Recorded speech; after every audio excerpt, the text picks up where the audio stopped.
সকাল থেকেই যেন আজকে আমার কপালে শনি লেগেছে। ঘুম থেকে উঠেই দেখি কালকে রাত্রেবেলা যে ঝড় হয়েছিল সেই ঝড়ে বড় একটা টালি এসে আমাদের টিনে পড়েছিল। আর আমাদের টিনটা দেখো কত জায়গায় ভেঙে গেছে।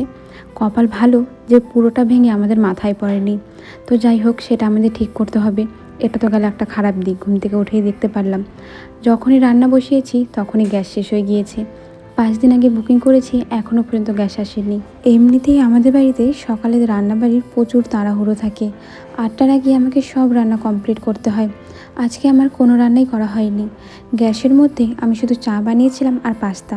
সকালবেলা সবাই চা আর পাস্তা খেয়ে গিয়েছিল। আর আমার শাশুড়ি মা কিছুটা ভাত ছিল, সেটাই পান্তা ভাত করে খেয়ে গিয়েছিলেন। এদিকে উনুনে রান্না করতে না কোনো অসুবিধা হয় না। অসুবিধা হয় যখন খড়ি থাকে না।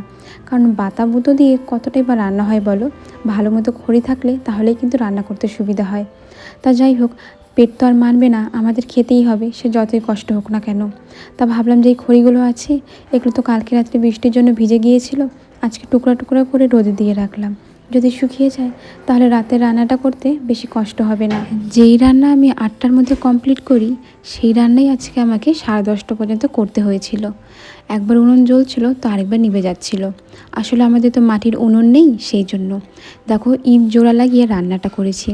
তবে জানো, আমি একটা জিনিস লক্ষ্য করেছি, আমার মা যখন উনুনে রান্না করতো, মানে আমি যখন ছোট ছিলাম, আমাদের বাড়িতে তো গ্যাস ছিল না, উনুনে রান্না করার পর সবসময় উনুনটা মুছে রাখতো।